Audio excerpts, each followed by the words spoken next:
She didn't blink when the gun touched her forehead. While everyone else hit the floor, she stood there calm, unreadable, and the Mafia boss in the corner booth stopped pretending to sip his whiskey.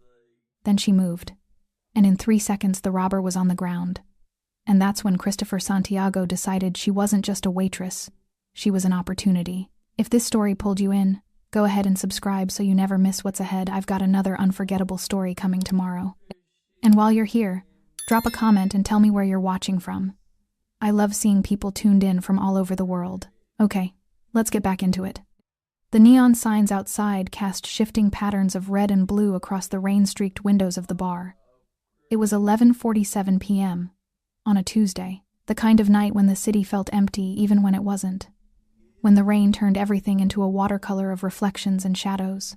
Sabrina adjusted the strap of her apron, wiping condensation from the polished wood of the bar top. She was 28, with dark hair pulled back in a sleek ponytail that emphasized the sharp angles of her face. There was something in her posture, in the controlled economy of her movements, that suggested military precision hidden beneath service industry camouflage. Her white blouse was crisp despite the late hour, her black skirt professional. She'd been working at this bar for 18 months. It paid enough to cover her studio apartment in the industrial district and, more importantly, it asked no questions. There were only 4 other people in the bar. Near the rain-washed windows, a young couple sat hunched together, the woman's head on her companion's shoulder. At a table closer to the center, another woman sat alone, staring into her drink. And in the back corner booth, the one with cracked leather and a view of both exits, sat a man who hadn't touched his whiskey in 20 minutes.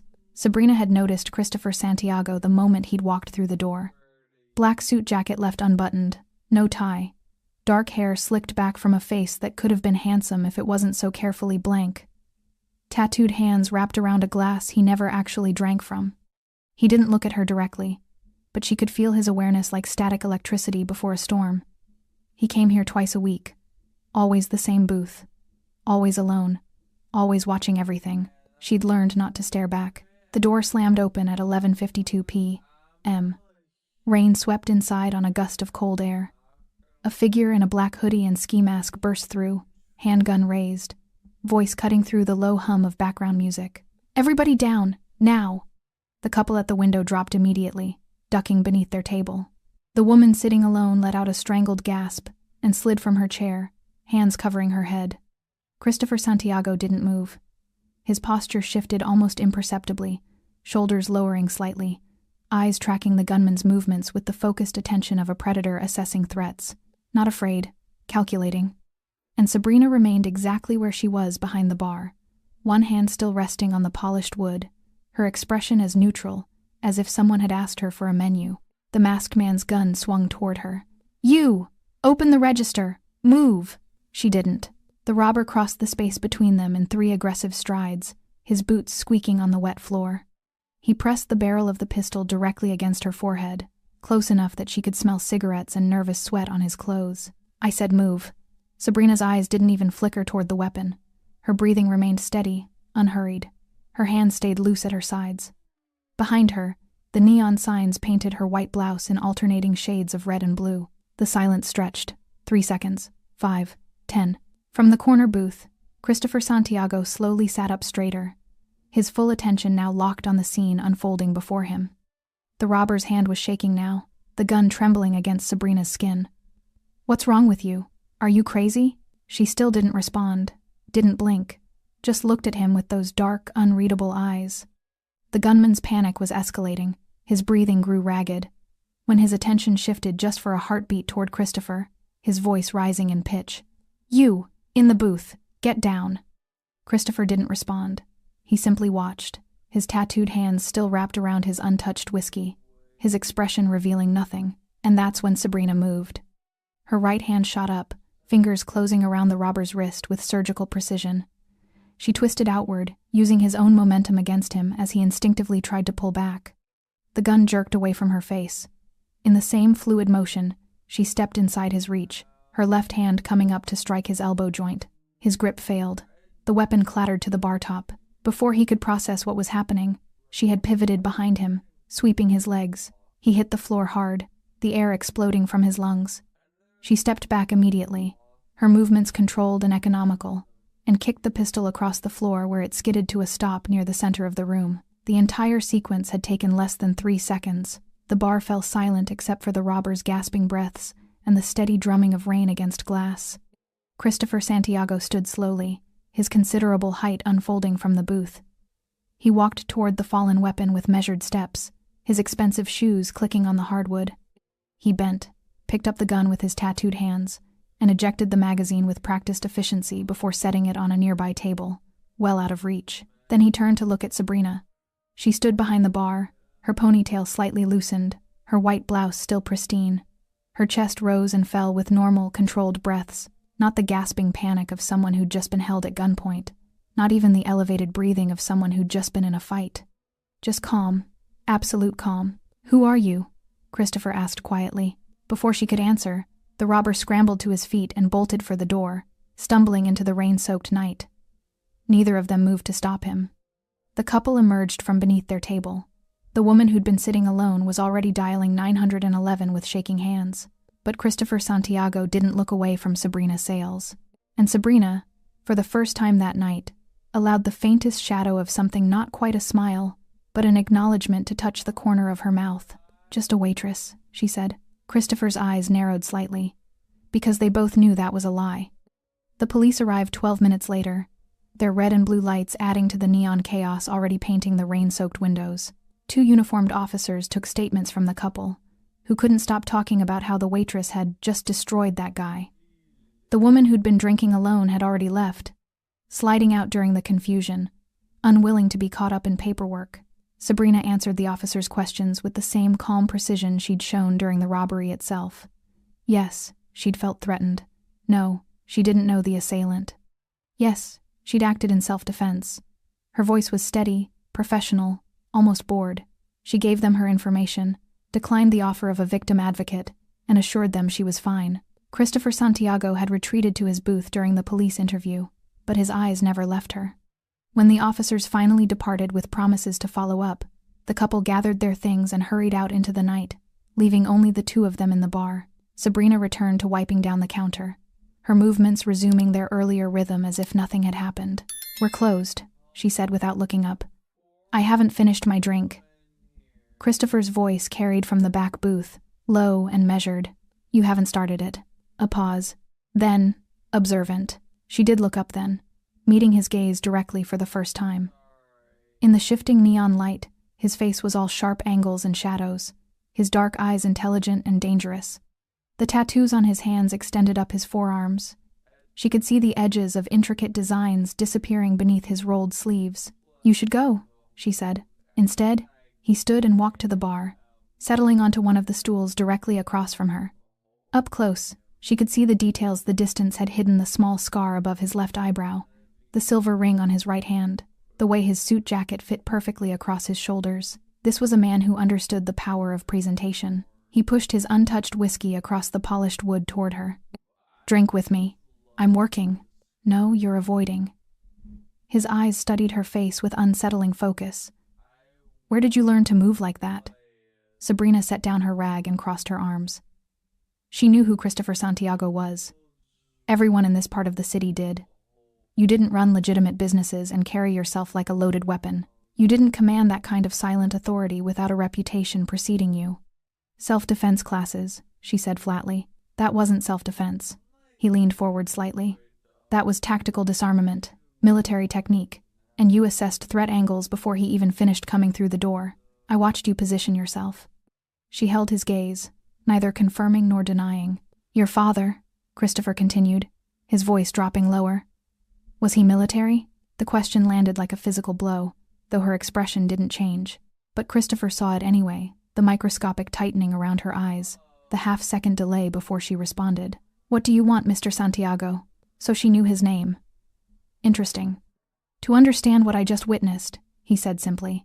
"Because women who work as waitresses in waterfront bars don't usually have the training to disarm armed assailants without breaking a sweat."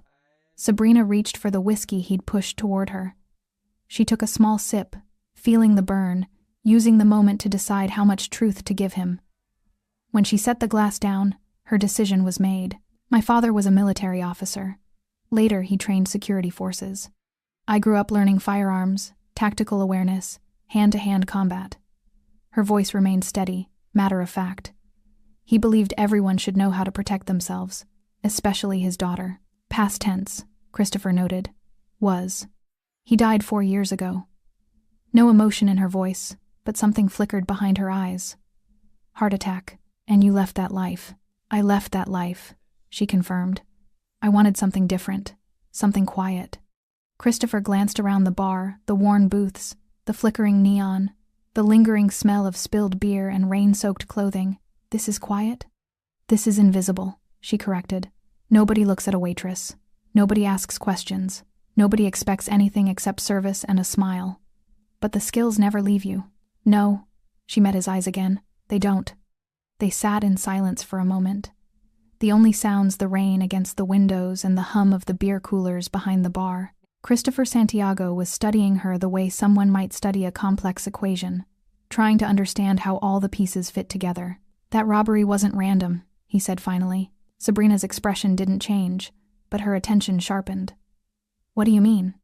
I mean this bar sits on neutral ground. 3 blocks from my territory, 2 blocks from the Russians, 4 blocks from the Irish. Nobody touches neutral ground without a reason. He turned the whiskey glass in slow circles on the polished wood. Someone wanted to see how this place would respond, how I would respond. You think it was a test? I know it was. His voice carried absolute certainty. Someone is probing my territory. Small hits, supply route interceptions, missing shipments. This was another probe, see if I'd intervene, see if I'd expose my presence here. Sabrina processed this information with the analytical mind her father had trained. You come here because it's neutral, a place to think without being watched by your own people. Smart, Christopher acknowledged. But now someone knows I frequent this location. They'll try again. Different approach, but they'll try. That's not my problem. It became your problem the moment you disarmed that man. Christopher leaned back on the stool, his posture relaxed but his eyes intense. Because whoever sent him will have heard what happened by now, and they'll wonder the same thing I did. Who are you, really? The weight of his words settled between them. Sabrina felt the careful anonymity she'd built over 18 months beginning to crack. She'd been invisible, safe, and in less than 3 seconds of action, she'd made herself visible to exactly the kind of people she'd been avoiding. I need someone who sees what others miss, Christopher said quietly. Someone who can analyze patterns, identify threats, someone with tactical training and the discipline not to panic under pressure. I'm not for hire. Everyone's for hire. It's just a matter of price. Sabrina shook her head, pushing the whiskey glass back toward him. I left that world, Mr. Santiago. I'm not going back. Christopher stood, smoothing his suit jacket. He pulled out a business card plain black with only a phone number embossed in silver and placed it on the bar between them. You were never out of it, he said softly. You just stopped looking. He walked toward the door, his footsteps echoing in the empty bar. At the threshold he paused, rain misting through the open doorway. The skills your father gave you, they're not a burden, Miss Sales. They're a gift. Hiding them doesn't make you safer. It just makes you a target who can't fight back. Then he was gone, disappearing into the rain-soaked night. Sabrina stood alone in the bar, staring at the black card on the polished wood. Outside, the neon signs flickered and hummed. Inside, everything had changed. She didn't pick up the card, but she didn't throw it away either. 3 days passed before Sabrina saw Christopher Santiago again. 3 days during which she tried to convince herself that the robbery had been random, that his theories about territory probes and strategic tests were paranoia born from a life spent looking over his shoulder.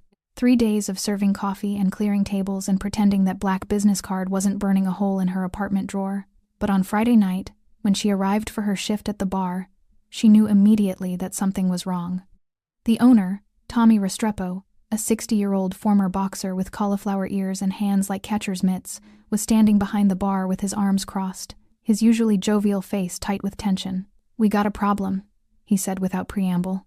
Sabrina set down her bag. What kind of problem? The kind where 3 of my suppliers called today to say they can't deliver anymore. No explanation. Just sorry, Tommy, can't help you. He rubbed a hand across his weathered face. And this morning, I found my delivery entrance blocked. Someone dumped construction debris in the alley. City says they didn't authorize any work. Sabrina felt something cold settle in her stomach. When did this start? Wednesday, day after the robbery. Tommy looked at her with something between concern and accusation. You think it's connected? She thought about Christopher Santiago's words. Someone is probing my territory. Thought about how the bar sat on neutral ground, how her intervention might have marked this place as more than it appeared. I don't know, she lied. But she did know. And when Christopher Santiago walked through the door at exactly 11:30 p.m., she wasn't surprised. He didn't go to his usual booth. Instead, he approached the bar directly, his expression more serious than she'd seen it. He waited until Tommy had moved to the other end to serve another customer before speaking. How many incidents? He asked quietly. You knew this would happen. I suspected. How many? Sabrina kept her voice low. Suppliers backing out. Delivery access blocked. Tommy's worried. Christopher's jaw tightened almost imperceptibly. It's starting. They're applying pressure to neutral locations, testing boundaries. He glanced around the bar, noting the handful of customers, the escape routes, the sight lines. They're trying to force people to choose sides, eliminate safe spaces. Who is they? That's what I'm trying to figure out. He leaned forward, his tattooed hands flat on the bar. I've lost 3 shipments in the past month. High-value cargo.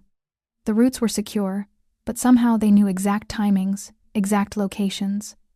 Someone inside my organization is feeding information out. Sabrina processed this, her analytical mind automatically sorting through variables. You think it's one of your people? I know it is. I just don't know who. His dark eyes met hers with an intensity that made her want to look away, but she didn't. This isn't random gang violence. This is strategic, coordinated. Someone with military or tactical training is running the operation. The irony wasn't lost on her. He was describing someone like her father, someone who understood how to dismantle an organization from within, how to find weaknesses and exploit them with surgical precision. Why are you telling me this? She asked. Because I'm offering you a job. I already have a job. Pouring drinks for drunks who don't tip? Christopher's voice carried no judgment, only statement of fact. You're wasting your training, your intelligence, your potential. My potential for what? To become another soldier in a war I don't believe in? Sabrina's voice remained controlled, but there was steel beneath it. I've seen where that life leads. I've buried the people who lived it. Your father? My father believed in service, in protecting people who couldn't protect themselves. She straightened, putting physical distance between them. What you do isn't service. It's survival at other people's expense. Christopher was quiet for a moment, and something complicated moved across his features, not anger, but something closer to recognition. You think I don't know that? You think I chose this life because I wanted it? Everyone has choices. Not everyone. He pulled out his phone, tapped the screen several times, then turned it toward her. These are the legitimate businesses in my territory. Restaurants, shops, family-owned places that have been there for generations. Sabrina looked at the list despite herself. They pay me for protection, Christopher continued, his voice low and intense. And I provide it, real protection, from the predators who would burn them down for insurance money or take them over for money laundering fronts, from the addicts who would rob them blind, from the rival organizations that don't care about collateral damage. He pocketed the phone. My father built this territory on violence. I'm trying to maintain it with strategy, with intelligence, with minimal bloodshed, but I can't do that if I'm fighting blind. So you want me to be your eyes? I want you to be what you were trained to be, an analyst, a tactician, someone who can look at patterns and see the truth underneath. He paused, letting the words land. I'm not asking you to pull a trigger. I'm asking you to use your mind. Sabrina wanted to refuse, wanted to tell him to leave and never come back. But there was something in his argument that resonated, despite her resistance.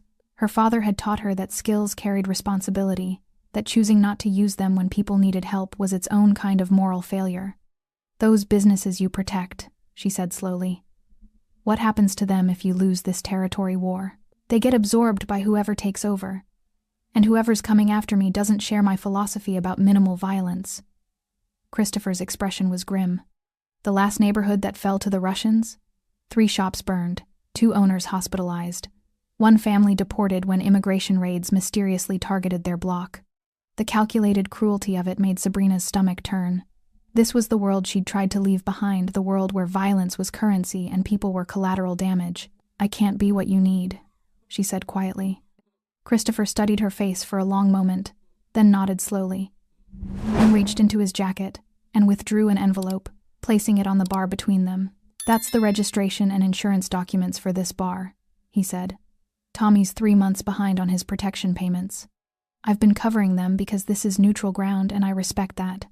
But if I fall, whoever takes over won't be so understanding. Sabrina stared at the envelope, understanding the unspoken threat wrapped in information. Not a threat from Christopher, a threat from the future he was warning her about. I'm not trying to manipulate you, Christopher said, his voice softer than before. I'm showing you the stakes. Tommy's not just your boss. He's a good man trying to run an honest business in a complicated world. If you won't help me for my sake, maybe you'll consider it for his. He turned to leave, but Sabrina's voice stopped him. If I did help you hypothetically, what would you need? Christopher turned back, and for the first time since she'd met him, she saw something like hope cross his features. Come to my office tomorrow, 2 p.m. I'll show you everything. Supply routes, incident reports, personnel files. You look at the information with fresh eyes and tell me what you see. He paused. No commitment beyond that. Just look. Sabrina knew she should refuse. Knew that stepping into his world, even for an afternoon, would be crossing a line she couldn't uncross.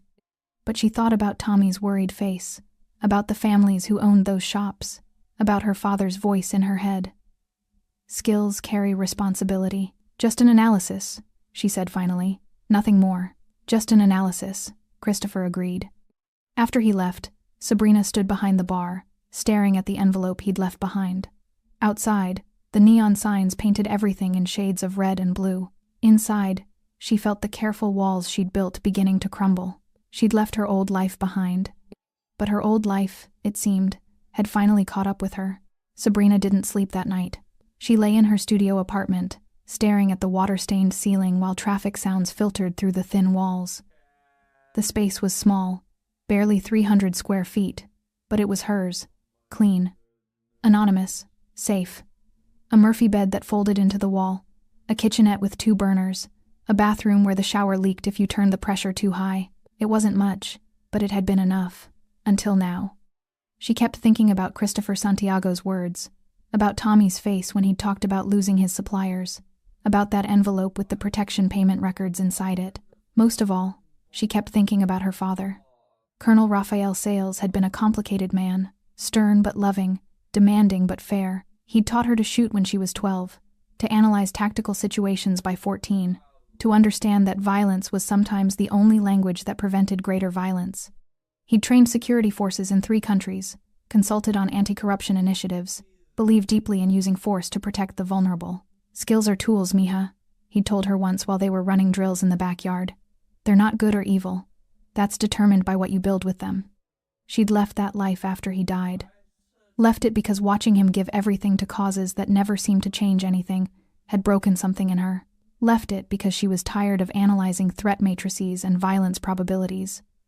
Tired of seeing the world as a battlefield. But lying in the dark, she couldn't deny the truth. She missed it. Missed using her mind for something more than remembering drink orders. Missed the clarity that came from solving complex problems. Missed feeling like her skills had purpose. At 6 a.m., she gave up on sleep and made coffee. The apartment's single window looked out onto a brick wall, but if she angled herself just right, she could see a sliver of sky.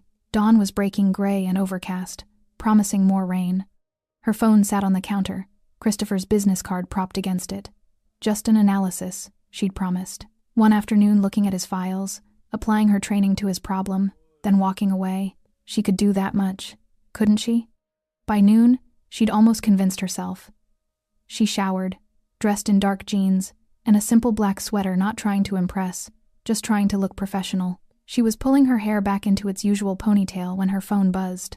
Unknown number. She almost didn't answer. But something made her thumb the accept button. Hello? Miss Sales? A woman's voice, professional and slightly strained. This is Carol Hendricks, from Memorial Hospital Billing Department. I'm calling about your mother's account. The words hit like cold water. Sabrina sat down heavily on the edge of her bed. I've been making payments, she said, keeping her voice steady. Yes, and we appreciate that. But the balance has reached $47,000, and we've been instructed to inform you that without a substantial payment or a new payment plan, we'll need to transfer the account to collections. Sabrina closed her eyes. Her mother, Maria Sales, had suffered a stroke 8 months ago. The first one had been manageable. The second one, 3 months later, had been devastating. She was in a long-term care facility now, caught in that cruel space between needing constant medical attention and not quite qualifying for full coverage. "How much do you need?" Sabrina asked. "We'd need at least $10,000 to prevent collection action, and that would be just to establish good faith for a new payment plan." $10,000. Sabrina had maybe $1,200 in her savings account. Her tips at the bar covered her rent and groceries with almost nothing left over. She'd been trying to save, but it was like bailing out a sinking ship with a teaspoon. I'll figure something out," Sabrina said. "I'm sorry," Carol said, and she actually sounded like she meant it. "I know these situations are difficult. You have 30 days before we process the transfer. I'll note your file that we spoke." After she hung up, Sabrina sat motionless for a long time. Through the thin walls, she could hear her neighbor's television, the upstairs couple arguing, someone's dog barking, the sounds of other people's lives continuing, while hers felt like it was collapsing.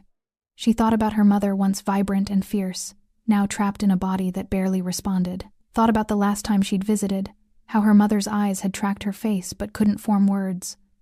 The doctors said there might be some recovery. Might be. With time and therapy and medication and all the things that cost money, Sabrina didn't have. The knock on her door came at 1:30 p.m. Sabrina looked through the peephole, her hand automatically going to the knife block on the counter before she recognized the delivery uniform. FedEx. She opened the door to a young man with a tablet, who had her sign for a large envelope marked for signature required. She closed the door and stared at the package. No return address, but she knew who it was from even before she opened it. Inside was cash, a lot of cash, neatly banded stacks of $100 bills. She counted it twice, not quite believing what she was seeing. $50,000. Beneath the money was a single sheet of paper with a printed breakdown her mother's medical bills, listed by date and facility. Each amount precise down to the cent. At the bottom, handwritten in neat capitals, "You deserve more than survival. CS." And below that, printed, "No strings, no obligations. Just a gift from someone who understands what it's like to watch the people you love suffer because you don't have enough power to help them. The 2 p.m. offer stands if you want it. If not, the money is still yours." Sabrina's hands were shaking. She set the paper down and walked to her window, staring at her sliver of sky. Christopher Santiago had just handed her a lifeline enough to save her mother's care, enough to breathe for the first time in months. No strings, no obligations. But they both knew that wasn't true. Money like this always came with strings, even if they weren't immediately visible. He wasn't buying her services, he was too smart for something that crude. He was showing her what partnership with him could mean, what he could do for the people she loved, and it was working. Sabrina picked up her phone and dialed the number on the black business card. He answered on the second ring. "I'll come," she said. 2 p.m. The address is, "I know where you are, Mr. Santiago." She'd known since the first night he'd walked into the bar, had made it her business to know, the way her father had taught her, always understand who's in your space. "I'll be there." "Sabrina." His voice was quieter now, almost gentle. "The money isn't payment for today. Whatever you decide after you see what I'm dealing with, that money is yours. Your mother needs it. That's reason enough." She wanted to believe him, wanted to think this wasn't manipulation, just kindness from someone who understood her situation. But she'd learned long ago that in this world, kindness and manipulation often wore the same face. "I'll see you at 2, she said, and ended the call. She looked at the money on her bed more than she'd seen in one place in her entire life. Enough to save her mother, enough to change everything. She thought about her father's words. Skills are tools. They're not good or evil. That's determined by what you build with them. Maybe it was time to start building again. Even if she wasn't sure yet what she was building toward. Sabrina grabbed her jacket and walked out into the gray afternoon, leaving the money on her bed and her old life one step further behind. Christopher Santiago's office wasn't what Sabrina expected. She'd anticipated something ostentatious, gold fixtures, leather furniture, the kind of aggressive displays of wealth that insecure men use to prove their importance. Instead, the building itself was understated, a 4-story brick structure in the commercial district that could have housed any legitimate business. A discreet bronze plaque by the entrance read, Santiago Holdings LLC. The woman at the reception desk, 50s, gray hair and a professional bob, reading glasses on a chain, smiled warmly as Sabrina entered. Miss Sales? Mr. Santiago is expecting you. 4th floor, last door on the right. She gestured to the elevator. Would you like coffee? Water? I'm fine, thank you. The elevator was modern, clean, silent. As it climbed, Sabrina studied her reflection in the polished doors. She looked tired, looked like someone who'd just made a decision she couldn't take back. The 4th floor was quiet, carpeted in deep charcoal gray. Framed photographs lined the walls, black and white images of the city at different eras, showing the neighborhood's evolution from industrial docks to mixed-use development. At the end of the hallway, a heavy wooden door stood slightly ajar. Sabrina knocked once. Come in. Christopher's office was surprisingly Spartan. A large desk with dual monitors, 2 leather chairs for visitors, floor-to-ceiling windows overlooking the waterfront. The walls held maps, detailed street maps of the city with different colored pins and markers. A large whiteboard covered one wall, filled with handwritten notes and timelines. Christopher stood by the window, still in his black suit but with the jacket removed, sleeves rolled to his elbows. The tattoos on his forearms were more extensive than she'd realized, intricate geometric patterns mixed with what looked like dates and coordinates. Thank you for coming, he said, turning to face her. I haven't decided anything yet, Sabrina replied, staying near the door. I'm here to look. That's all. That's all I'm asking. He gestured to the desk where several file folders were arranged. Everything's there. Supply route schedules, incident reports going back 3 months, personnel files for my key people. I've included financial records showing the pattern of losses. Sabrina approached the desk, her analytical mind already cataloging what she saw. Christopher moved to give her space, settling into one of the visitor chairs rather than behind the desk. A deliberate choice, she noted, to put them on equal footing. She opened the first folder. Supply route manifests with handwritten notes in the margins. Dates, times, locations where interceptions occurred. She scanned quickly, her training kicking in automatically. These shipments, she said, tracing a finger down one manifest. What were you moving? Construction materials mostly. Legitimate cargo. I own 3 building supply companies. He paused. The other shipments were less legitimate. Drugs? No, I don't touch narcotics. His voice was firm. Untaxed cigarettes, gray market electronics, some pharmaceutical supplies that technically need different licensing, not legal, but not the kind of product that destroys communities. Sabrina absorbed this, recognizing the distinction he was drawing. Her father had talked about this, the difference between organized crime that provided illegal services versus the kind that preyed on addiction and desperation. She moved to the second folder, incident reports, each one detailed, date, time, location, personnel involved, estimated losses. She began cross-referencing them with the supply schedules, her mind automatically building a timeline. The interceptions aren't random, she said after several minutes. Look at the timing. They're hitting you on routes that only happen twice a month, high-value loads but irregular schedules. I know.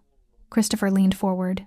Which means whoever's feeding information outward has access to your logistics planning at least 2 weeks in advance. She pulled out the third folder, personnel files. Who schedules your shipments? My operations manager, Diego Torres. He's been with me for 6 years. Sabrina opened Torres's file, scanning quickly. Age 42, former military logistics, joined Santiago's organization after medical discharge, family man with 3 kids. On paper, he looked solid, but papers could lie. Who else sees the schedules? She asked. Torres creates them. My second-in-command approves them, and the drivers receive them 48 hours before departure. Your second-in-command, who is that? Christopher stood and walked to the whiteboard, tapping a name at the top of an organizational chart. Julian Vega. Grew up with me in this neighborhood. We built this operation together after my father died.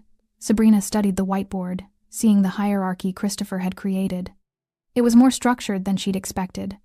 Clear chains of command, separation of duties, the kind of organizational discipline that suggested military influence.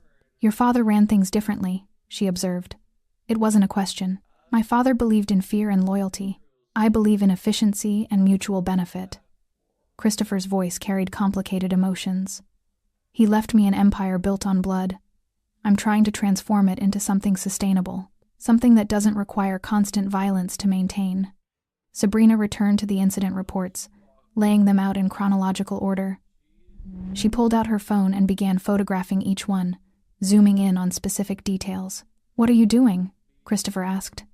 "Building a database. I can't analyze patterns without organizing the information properly." She continued photographing. "Do you have digital copies of these?" "Most of them. I can have them sent to you." "Don't." She looked up sharply. "Not through your regular systems. If there's an information leak, your digital communications are likely compromised." Christopher's expression shifted, impressed. "You're right. I should have thought of that. You're not a trained analyst. That's why you need one." She finished photographing and returned to studying the files. "These attacks, they're not trying to destroy you. Look at the losses. Significant but not crippling. They're probing your defenses, testing your response patterns. Like a military reconnaissance. Exactly like that." Sabrina moved to the map on the wall, studying the colored pins. "What do the different colors represent?" "Red is successful interceptions. Blue is my secure warehouses. Green is neutral territory. Yellow is disputed zones." She studied the pattern, her mind processing geography and timing simultaneously. After a moment, something clicked. "There," she said, pointing to a cluster of red pins. "These 3 incidents, they all happened within a 6-block radius, but on different routes that shouldn't have intersected." "Why?"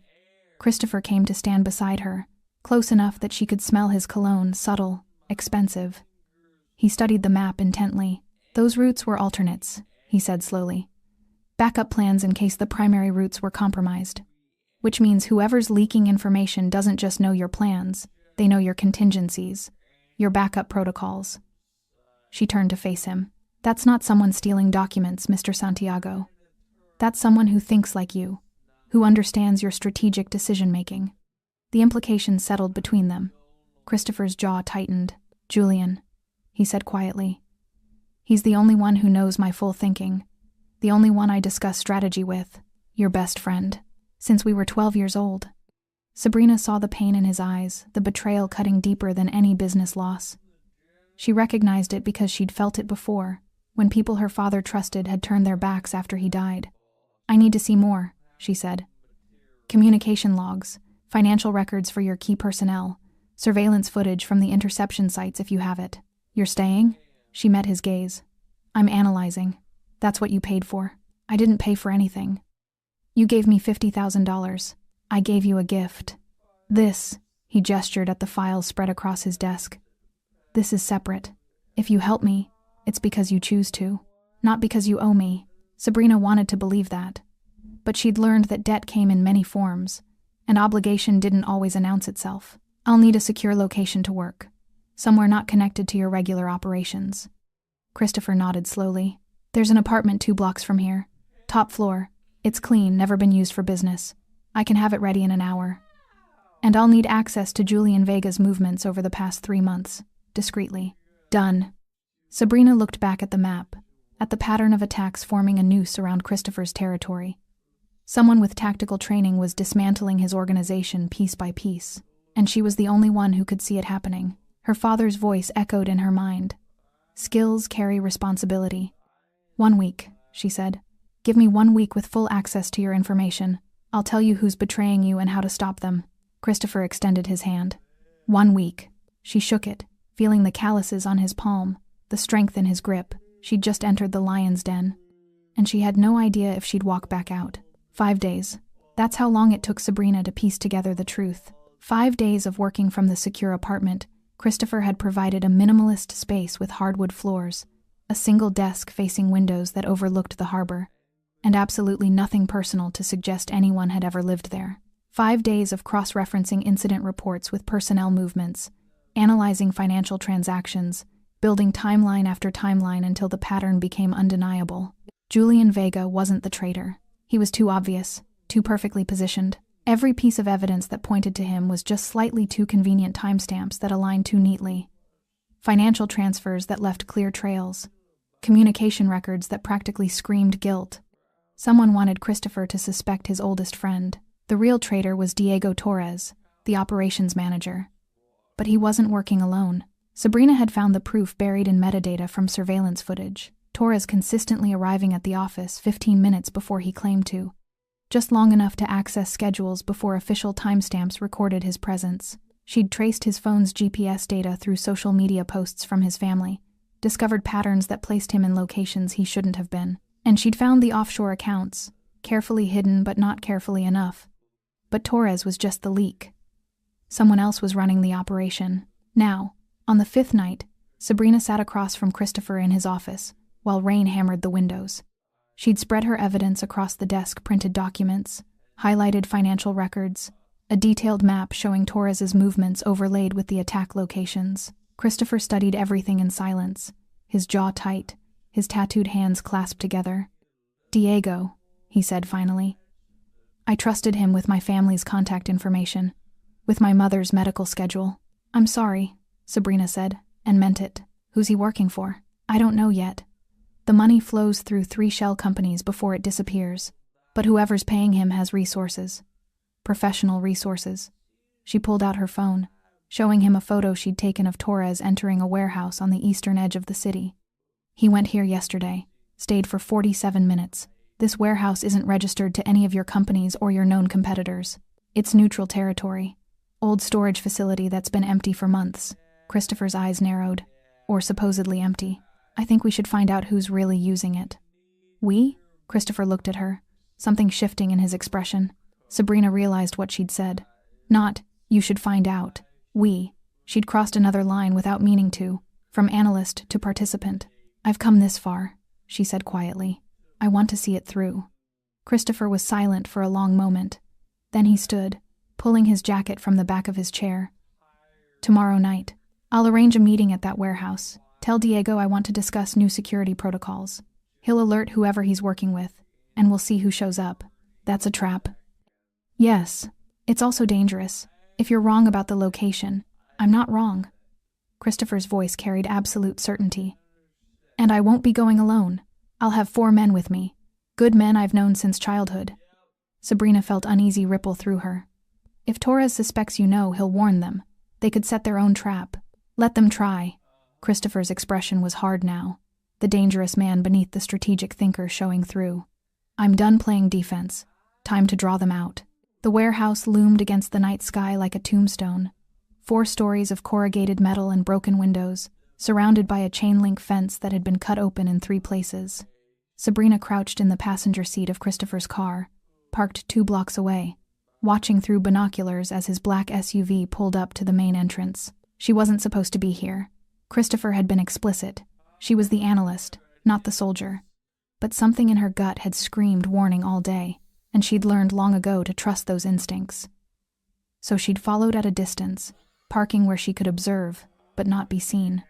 Through the binoculars, she watched Christopher exit the SUV along with 4 men all wearing dark suits, all moving with the practiced awareness of people who'd grown up expecting violence. They approached the warehouse entrance. One of the men tested the door, found it unlocked, and they disappeared inside. Sabrina waited, counting seconds, her father's voice in her head. In an ambush, the first 30 seconds determine everything. 15 seconds. 20. 25. Then she saw it a reflection in one of the upper windows, the brief glint of metal catching ambient light. Sniper. Her body moved before her mind finished processing.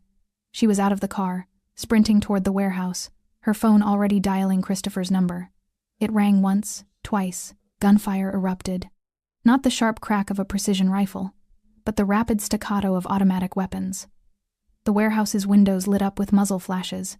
Sabrina ran harder, her heart pounding, all the tactical training she'd tried to bury flooding back. She reached the cut fence, slipped through, pressed herself against the warehouse's exterior wall. More gunfire. Shouting. The sound of something heavy crashing. The side door was ajar. Sabrina pulled it open and entered darkness. Her eyes adjusted quickly. She was in a corridor lined with empty offices, windows overlooking the main warehouse floor. Through the glass, she could see chaos. Christopher and his men had taken cover behind industrial equipment, while bullets tore through the air from multiple positions. They were pinned down, caught in crossfire. Sabrina scanned the space, her mind automatically analyzing angles and positions. 3 shooters on the ground floor. The sniper was still above. She could track his position by following the angle of incoming rounds. She needed a weapon. One of Christopher's men, young, maybe 25, lay motionless near an overturned barrel. Sabrina's stomach clenched, but she forced herself to focus. She moved low and fast, reaching the body, still breathing, unconscious, bleeding from his shoulder, but alive. His pistol lay 3 feet away. Sabrina grabbed it, checked the magazine 11 rounds, and chambered one. The weight in her hand was familiar, comfortable. How many hours had she spent on the range with her father, learning to shoot until it became instinct?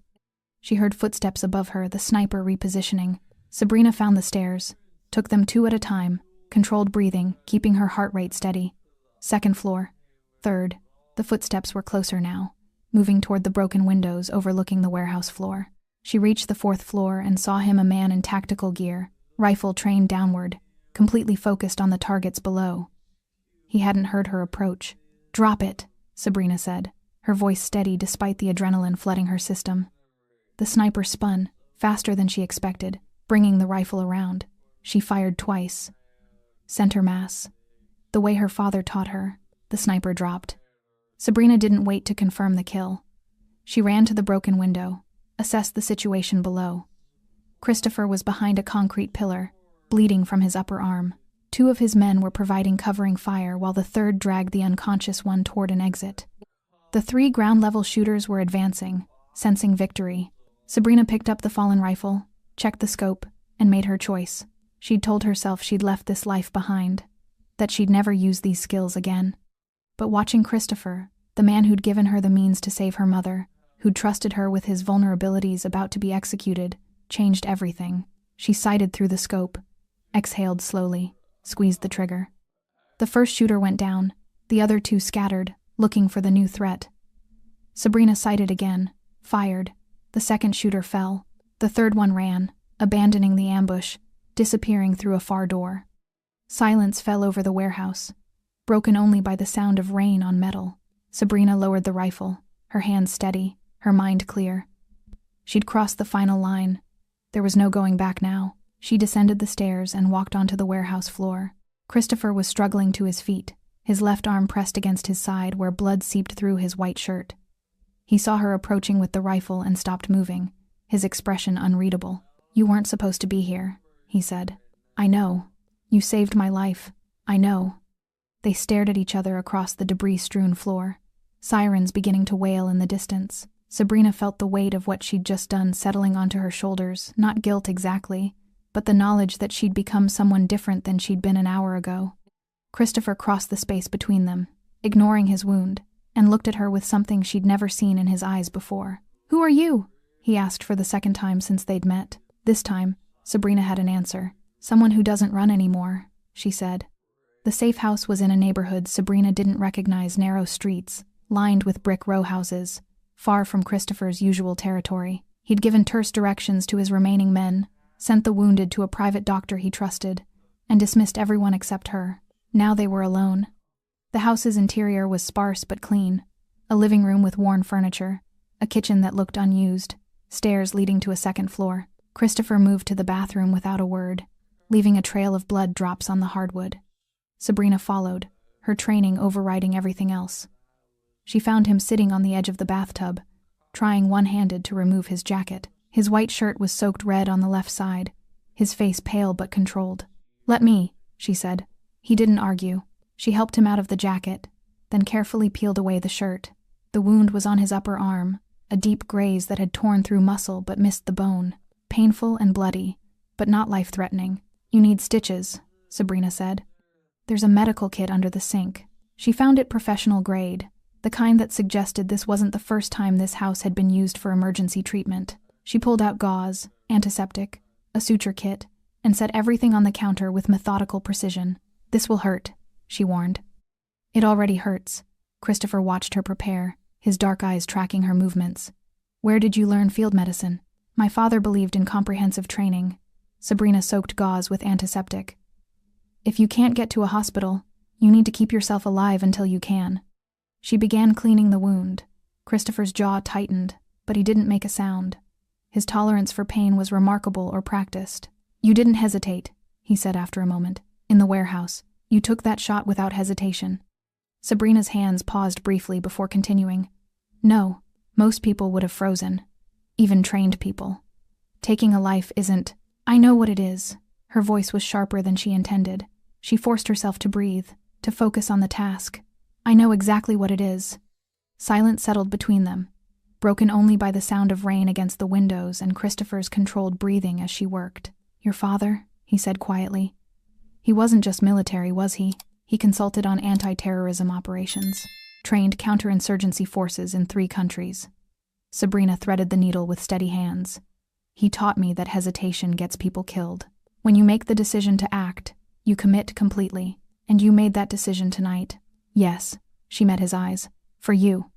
Something shifted in Christopher's expression, surprise maybe, or something deeper that he quickly concealed.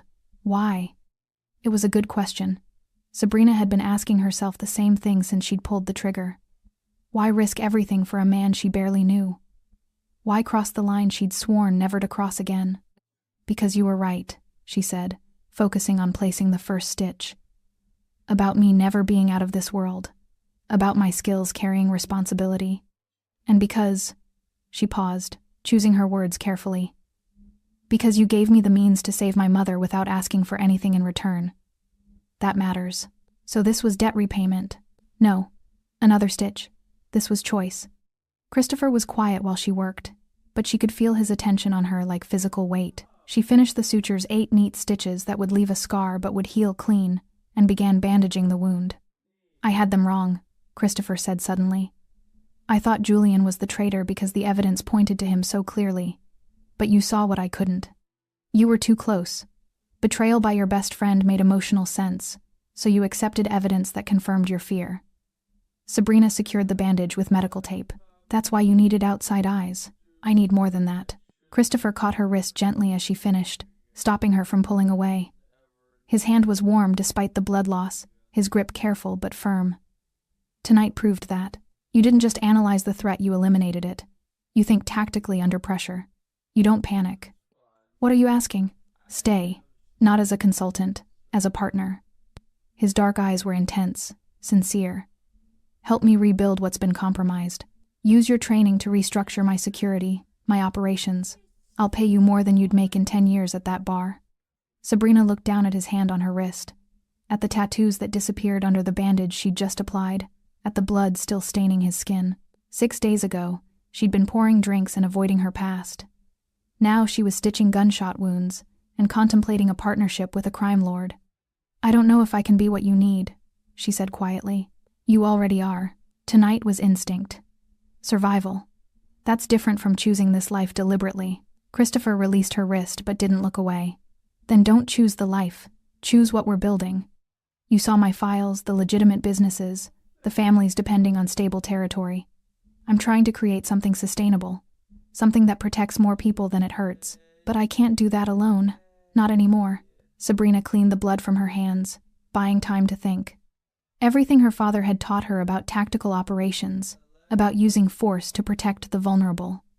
Christopher was offering her a chance to apply those principles, not in some distant war zone, but here, in the city where she'd tried to hide.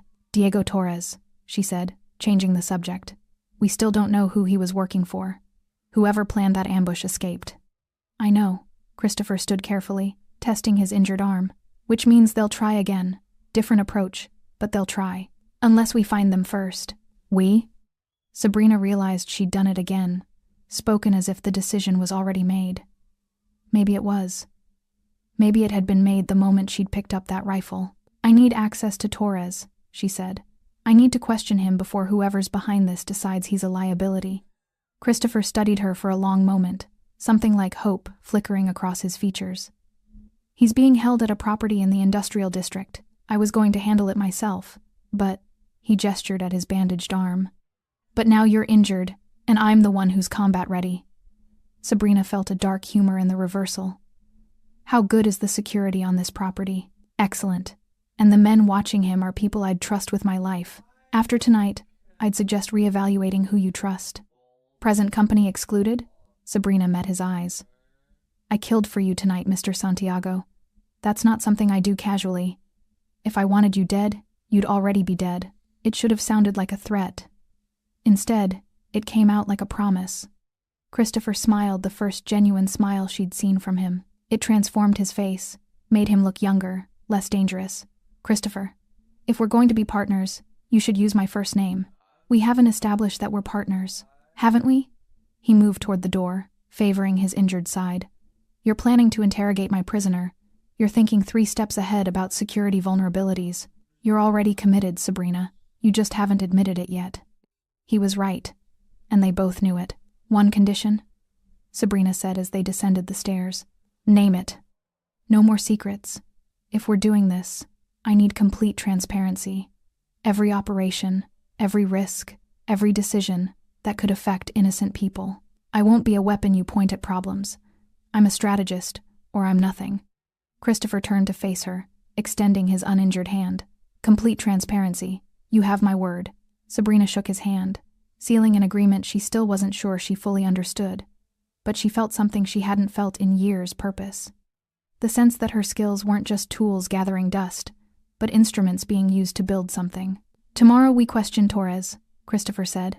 Tonight, you should rest. There's a bedroom upstairs. What about you? I'll be fine on the couch. He paused at the base of the stairs. Sabrina? Thank you. For tonight. For all of it. She nodded, unable to find words that matched what she was feeling. Instead, she climbed the stairs to the small bedroom, closed the door, and sat on the edge of the bed. Her hands were steady. No tremor, no delayed shock. She'd killed 2 people tonight and felt no guilt, only the calm certainty that she'd made the right choice. Her father's voice whispered in her memory. Skills are tools. They're not good or evil.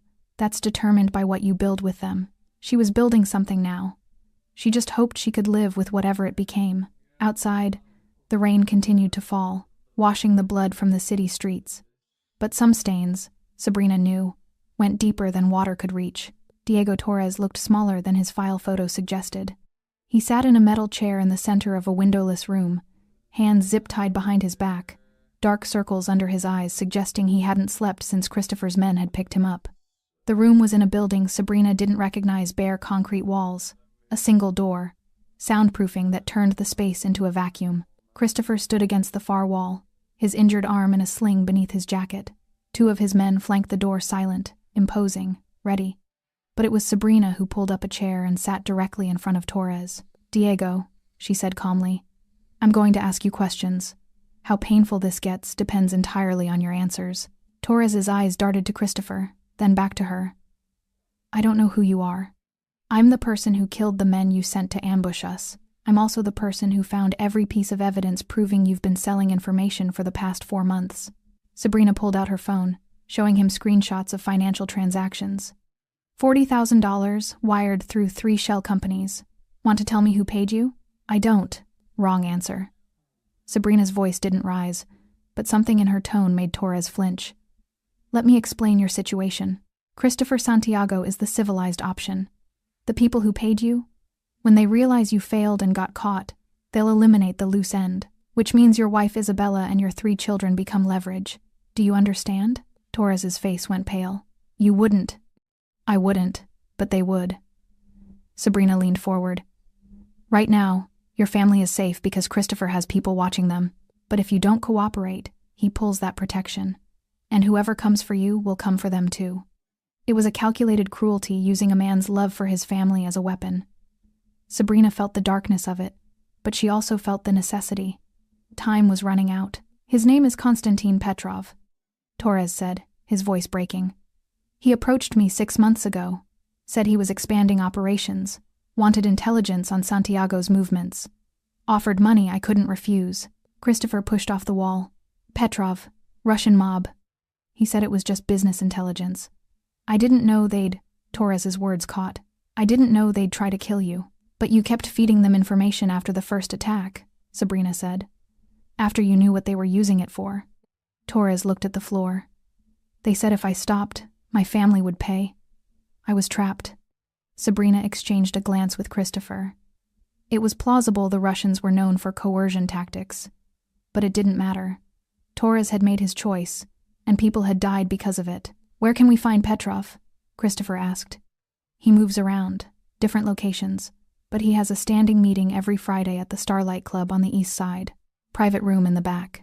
Christopher checked his watch. Today's Friday. Sabrina stood, her mind already working through tactical options. The Starlight Club was Russian territory. Walking in there would be suicide without overwhelming force. How many men does he keep with him? She asked Torres. 4 or 5. Ex-military types. Armed. Security at the club? 2 at the front, 1 at the back entrance. Cameras throughout. Christopher moved closer to Torres, his expression hard. You're going to call Petrov. Tell him you have urgent information that Santiago is planning something big tonight, and you have the details. Request a face-to-face meeting at the club. He'll know something's wrong. He always calls me, I don't call him. Then make it convincing, Sabrina said coldly. Because if this doesn't work, I'm going to stop protecting your family and let nature take its course. It took 20 minutes to set up the call. Torres's hands shook as he dialed, but his voice steadied when Petrov answered.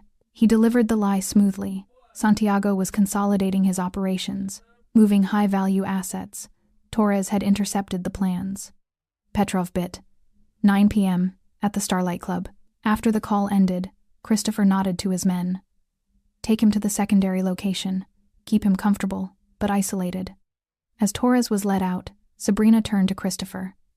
This is a trap within a trap. Petrov won't come alone, and he'll have the home field advantage. I know. But he also won't expect us to walk through the front door. Christopher's eyes held a dangerous gleam. We need leverage. Something that makes him talk instead of shoot. Like what? Like proof that his operation is already compromised. That we know everything. Christopher pulled out his phone, scrolling through files. I have contacts in the police department. Petrov has been running a protection racket disguised as security consulting. If we get documented evidence to the right people, he faces federal charges. Mutually assured destruction, Sabrina said. We can expose him, so he negotiates instead of fights. Exactly, but we need that evidence tonight, before the meeting. Sabrina's mind raced through possibilities. His business records would be at his office. But breaking in? Not breaking in, walking in. Christopher smiled grimly. Petrov's legitimate front company uses the same accounting firm I do, and I happen to know their security protocols. 2 hours later, Sabrina found herself in business attire borrowed from Christopher's assistant, carrying a briefcase and walking into the offices of Petrov's import-export company. Christopher had called ahead, claiming to be a potential business partner requesting preliminary financial documents. The receptionist, eager to please, had pulled the files. Sabrina photographed everything: shell company structures, payments to city officials, documentation of protection rackets dressed up as consulting fees. 40 minutes of work that would bury Petrov if it reached the wrong hands. By 8 p.m., they were in a car 2 blocks from the Starlight Club. Christopher wore a wire. Sabrina had a pistol concealed under her jacket and a knife strapped to her ankle. 4 of Christopher's most trusted men were positioned around the building. Last chance to walk away, Christopher said quietly. Sabrina checked her weapon. I stopped walking away the night you first came into my bar. That was less than 2 weeks ago. Feels like longer. Christopher studied her face. After tonight, there's no going back. You'll be in this world completely. Every enemy I have becomes yours. Then we'd better make sure we don't leave any enemies standing. At 8:55 p.m., they entered the Starlight Club. The music was loud, the lighting red and dim. The security at the door recognized Christopher immediately. Tension rippled through their posture, but they didn't move to stop him. Christopher walked to the bar and spoke to the manager. Tell Petrov that Christopher Santiago is here, and he'll want to take this meeting. The manager's face went white, but he made a call. 5 minutes later, they were led to a private room in the back. Konstantin Petrov sat at a round table, flanked by 4 men who looked exactly like Torres had described: military bearing, barely concealed weapons. Petrov himself was in his 50s, silver hair, expensive suit, eyes like ice. Mr. Santiago, he said in accented English, this is unexpected. Christopher sat across from him. Sabrina remained standing, positioned where she could see everyone. You've been testing my territory, Christopher said calmly. Using my own man to feed you information. Tonight, that ends. Petrov smiled. Bold of you to come here. You realize you're surrounded? And you realize that the documents I'm holding— Christopher placed a manila envelope on the table— contain everything the FBI would need to dismantle your entire operation? Financial records, names, payoffs to city officials, all ready to be delivered if anything happens to me. The smile faded from Petrov's face. So here's what's going to happen, Christopher continued. You withdraw from this city, take your operations elsewhere. In exchange, these documents stay sealed. And if I refuse? Sabrina spoke for the first time. Then we burn you down. Your businesses, your connections, everything. And when the smoke clears, we'll still be standing. Petrov's eyes shifted to her, reassessing. And who are you? The person who killed your ambush team, she said flatly. The room went silent. Petrov's men tensed. 1 week, Christopher said. Wrap up your operations and leave.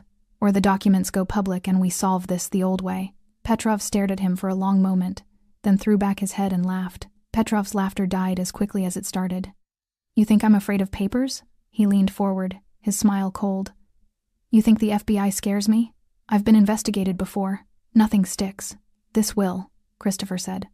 Because this time, I'm personally ensuring it reaches someone who can't be bought. Threats, Petrov waved dismissively. You come into my territory and make threats. Perhaps you've forgotten where you are. His men shifted, hands moving toward concealed weapons. Sabrina's body coiled, ready. She calculated distances, angles, who would draw first. 4 of them, 2 of her and Christopher. Bad odds, but manageable if she moved fast enough. Then Christopher did something unexpected. He laughed. You're right, Constantine. I did forget where I am. He stood slowly, buttoning his jacket with his good hand. I forgot that you're a dinosaur, that while you've been playing the same games for 30 years, the world has moved on.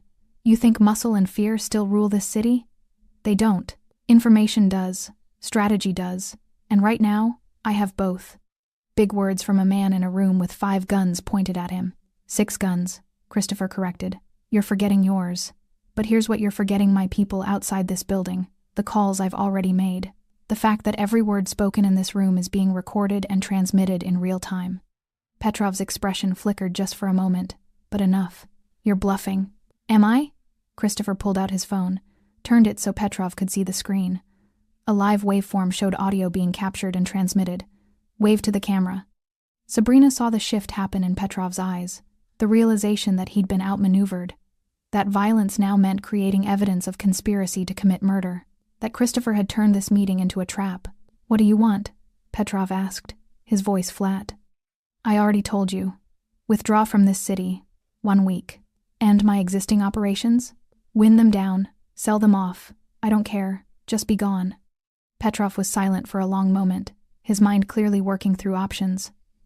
Finally, he nodded slowly. 3 weeks. I need time to relocate assets. 2 weeks, and you pull your protection off Diego Torres's family. They're under my watch now. Agreed.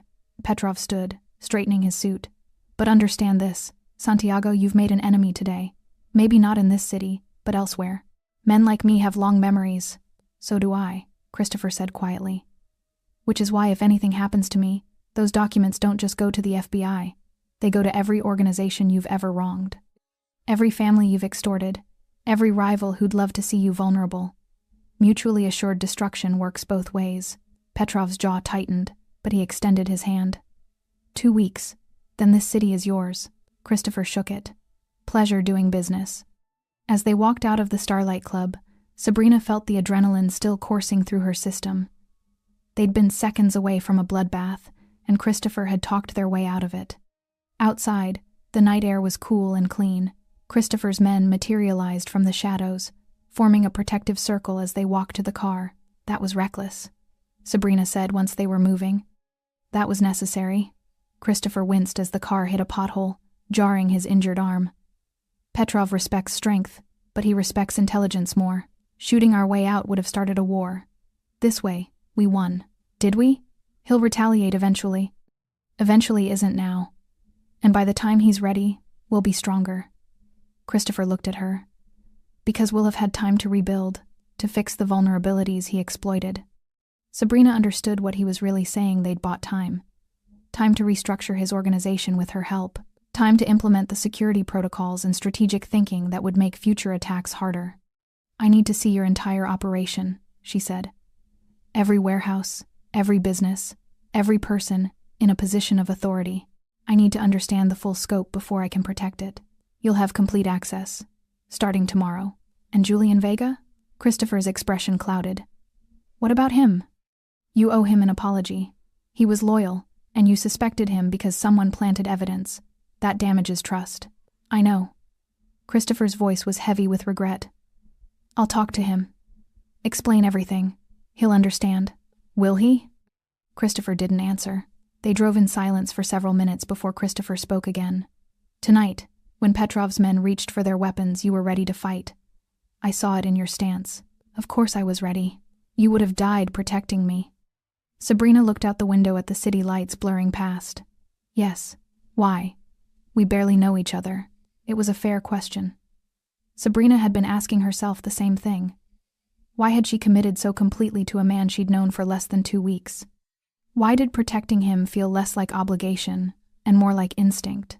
Because you're trying to be better than what you inherited, she said finally. Because you gave my mother a chance to live without asking for anything in return. Because when you look at me, you don't see a waitress or a weapon, you see a partner, an equal. She turned to meet his eyes. That's rare, worth protecting. Christopher held her gaze for a long moment, something unspoken passing between them. Not romance, they weren't there yet. Might never be. But recognition. Understanding. The beginning of trust, built in fire. I'm glad you stayed, he said quietly. So am I. The car pulled up to the safe house. As they exited, Christopher's phone buzzed. He checked it, his expression hardening. What is it? Sabrina asked. Julian. He wants to meet. Says it's urgent. When? Now. Sabrina felt unease prickle her spine. That's convenient timing. Right after we dealt with Petrov. You think it's connected? I think we should be careful. She checked her weapon. Where does he want to meet? The original bar, where this all started. Sabrina nodded slowly. Full circle. Then let's finish this. The bar looked different at midnight. Emptier, quieter. The neon signs casting their familiar glow across rain-slicked windows. Sabrina walked in first. Christopher 3 steps behind, both of them alert. Julian Vega sat in the back booth, Christopher's usual spot. He was younger than Sabrina expected, maybe 30, with the kind of face that smiled easily, but wasn't smiling now. When he saw Christopher, he stood. Surprised you came, Julian said. You said it was urgent. Christopher stayed near the door. What do you want? To understand why you suspected me, why you had someone, his eyes shifted to Sabrina, investigating me like a criminal. Julian. 12 years, Christopher. We built this together, and the first time something goes wrong, you assumed I betrayed you. Pain edged Julian's voice. Do you know what that feels like? Christopher moved closer, his expression tight with guilt. I was wrong. The evidence was planted to make me suspect you, to divide us. I should have trusted my instinct instead of the data. But you didn't.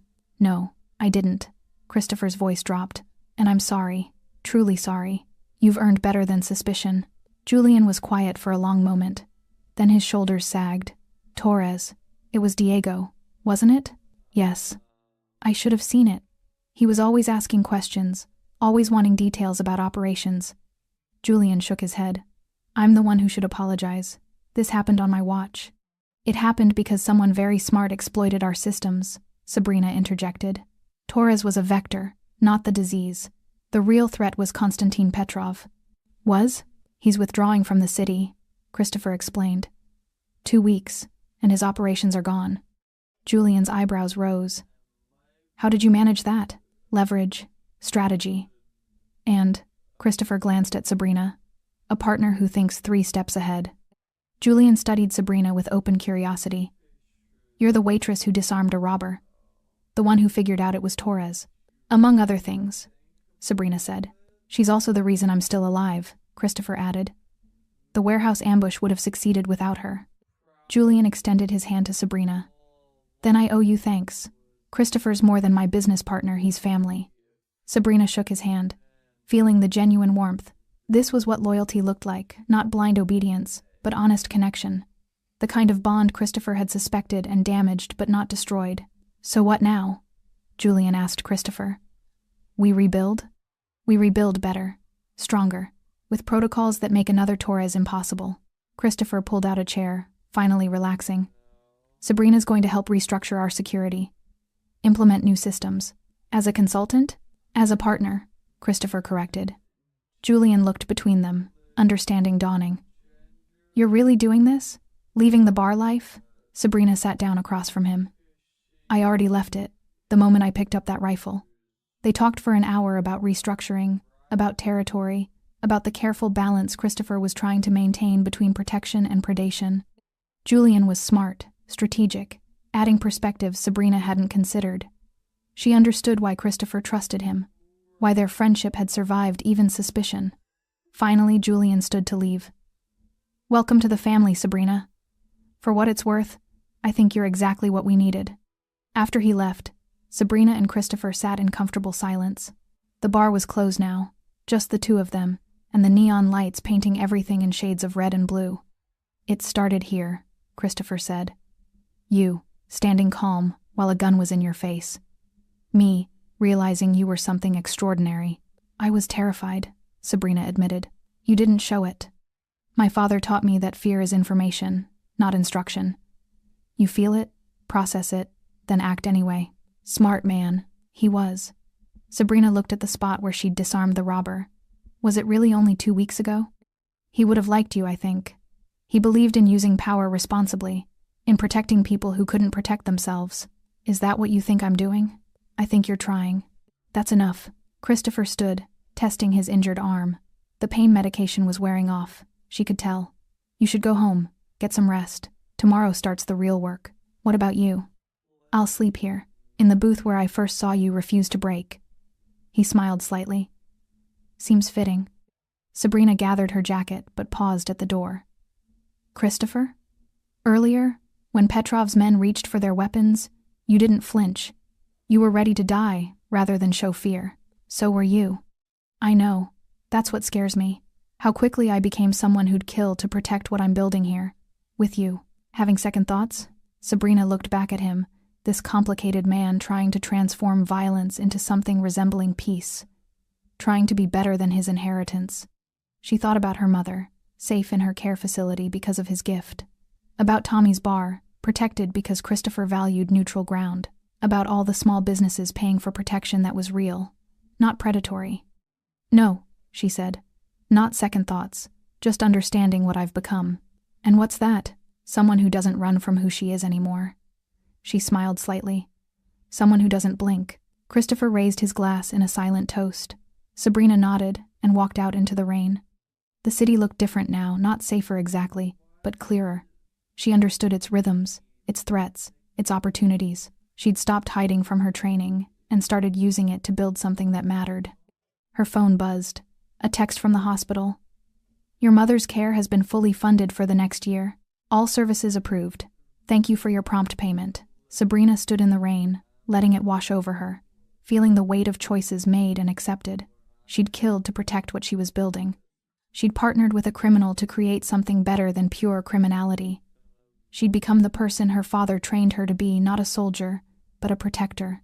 The most dangerous person in the room wasn't the one holding the weapon.